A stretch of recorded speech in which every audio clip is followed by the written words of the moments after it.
we got the Icegolem tournament, we got champion training tournament, as well as a dungeon diver event, which means if you're doing this duo strategy, you're going to get points for Icegolem, of course, you're going to get points for the champion training because you're going to be running food, and you're going to get points for the dungeon diver event. Now, with this video, I want to mostly focus on that duo team because I think that's pretty valuable. It's 100% safe.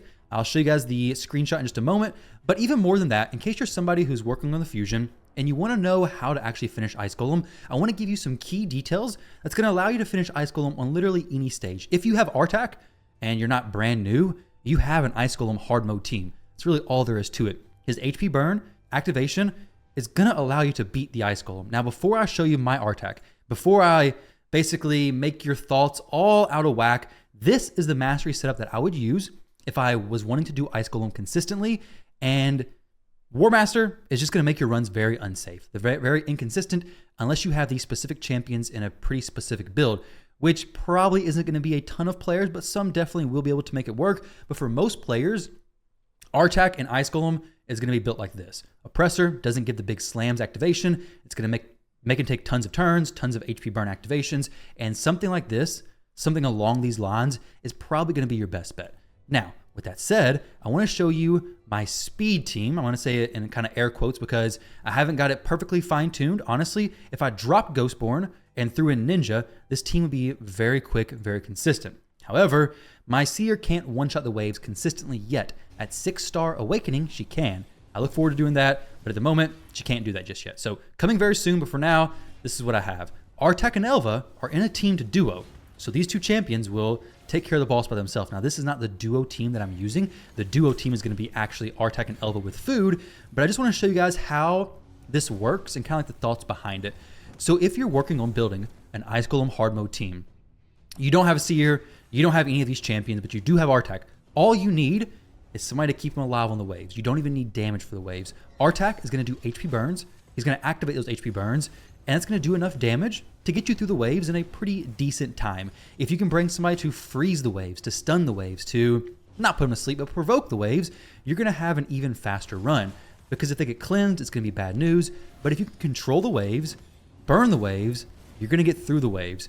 As long as you have someone on the team to res you, to cleanse you, to give you some heals, something to allow you to keep going, you're going to be fine. And honestly, I actually prefer on Icegolem to not bring a ton of damage. Because if you bring Seers on the boss, well, you're going to activate the big slam. If you bring War Master on the boss, you're going to activate the big slam. It's going to pop out in just a second, and it's going to be happening all the time. If you plan around it, it's not a big deal, but most players aren't necessarily going to be able to do that. So if you're just working through Icegolem, make sure you have support, sustain through the waves, control through the waves, Artak to burn the waves, get to the Icegolem, take it slow as far as the damage, make Artak your main damage dealer, and you're going to be fine. Now, say you're somebody who doesn't have Artak. For whatever reason, you took a break during Artak free champion event, and you have Mordecai. Well, Mordecai works too. Doesn't have HP burn activation. It's going to take longer, but he does work. Say you have Akoth. He's a free Doom Tower epic champion. He's going to work excellent as well. If you have Tyrant Ixomore, really any champion you have that brings HP burn, it's going to work. Now, like I said, this is not going to be the fastest run. My fastest is 116 with Ninja. That's not consistent. But if I can drop Ghostborn, have Seer, Kymar, and Ninja, I can get, I believe, a possibly minute right around there team with Ninja. Be very safe, very consistent because Elva and Artak duo this. And let me show you the screenshot to prove it. So this right here, about 83 runs. It's going to be 84 after today because I'm going to show you guys in the video. 83 runs, 100% success. That is very impressive considering Icegolem is one of the dungeons where players are like, hey, it's going to have a 97% fail rate or even less because the Icegolem is going to slam and you're just going to have a bad day. However, with this team, with this setup, you don't got to worry about that. Elva will not die. I have built her, fine-tuned her, and tweaked her to the point where she is not going nowhere. It's a little bit difficult to hit, but I am proud of this build. So Icegolem specifically, I've even invested quite a bit into my Icegolem Great Hall because of how frustrating this dungeon was. It was just constant, like, okay, 1 or 2% fail rate. I just had to keep bumping the numbers up slowly over time and finally got to the point where now it's a very, 100% safe for me. 100% consistent, no worries whatsoever. Not fast, but it's consistent. That's what we care about. So Elva, she is a star here for stage 10. If you do stage 9, you can use different champions, maybe Mithrala plus Artak because he's strong affinity. Whole different thing there. A lot easier. This is going to be specifically for the duo setup. So Icegolem, 116,000 HP, very high HP. The Icegolem ignores the defense when he does a big slam, so you don't need a ton of defense. 4,000 defense, 239 speed, and then accuracy and resistance I don't really care about. Her skills, everything's fully booked, but her blessing is very important. So Iron Will, you've never seen a champion in this. Don't tell me you have, unless you're looking at my Elva right now. But most champions aren't in this because it's very niche. But it decreases the damage this champion receives from enemy skills activated by other skills or when enemies inflict damage when it's not their turn. This is like, where would you even use this?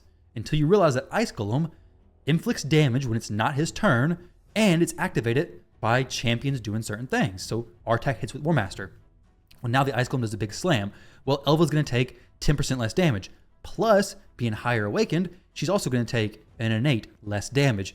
The 5-star, it's going to be 18% less damage, and then a 6-star is going to be 30% less damage. So if you have a 6-star Elva, you don't need all this stuff that I have on her. You could change up the build quite a bit. But for now, this is what I need. This is working great. This is what I have.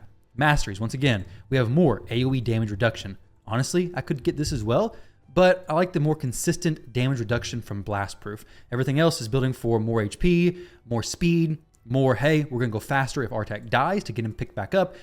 So as far as Elva's pieces of gear go, I got some pretty decent pieces. No glyphs on that for whatever reason, but I will fix that eventually. Quad roll HP percentage helmet. We have some decent awakenings, kind of. Ascensions, they're okay, not the best by no means. And then some revenge accessories. These are really good because her A1 places a continuous heal. So the more counterattacks, the more continuous heals I'm getting.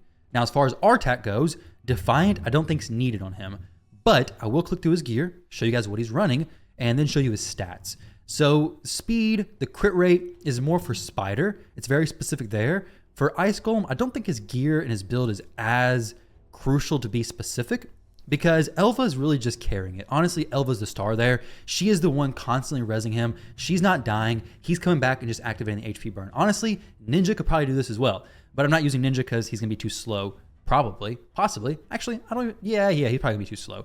So masteries is what we have for Artak. And as far as the actual stats, they're right here. So good HP, decent defense, pretty fast, 100% crit rate, and then good accuracy. Accuracy's goal is 345. So there's my Artak, there's my Elva. The screenshot of it being 100% consistent right there.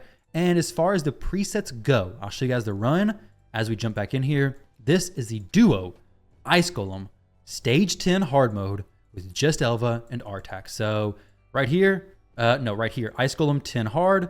We're going to drop Seer, drop Kymar, and we're going to throw in some food champions. You do need those because they are going to be the champions who allow you to get more speed. And it looks like I don't have any presets set currently. What's going on here? Icegolem, it's going to work the way it is, but this is just going to make sure that he HP burns into his A2. Second wave, A1, or priority 1, priority 2, and then third wave, the exact same thing. It doesn't really matter what he has when he gets to the Icegolem, because once he gets to the Icegolem, Elva's making sure he's fine. So now we're going to be activating the HP burns, getting the waves really close to dying, because we have Soul Reap on him. Soul Reap is very important for Spider, I believe, and it's also very helpful for Icegolem, getting through these waves. Like I said, he might die here, not a big deal, but he's going to do this. He should get a turn very, very soon and get like super close for Soul Reap to actually be killing some of these enemies. It's like within just a couple percentages of HP before the unkillables come out. So you can see that's going to slow up the run. Sometimes it gets even closer, but now we get some Soul Reaps coming out and they all just go straight into the unkillable. So maybe some more speed that could fix the problem, but whatever it is, the run's smooth, the run's great, and it's 100% consistent. So guys, with that said, I'm gonna leave you all here. Enjoy the run, and I will catch you all in the next video.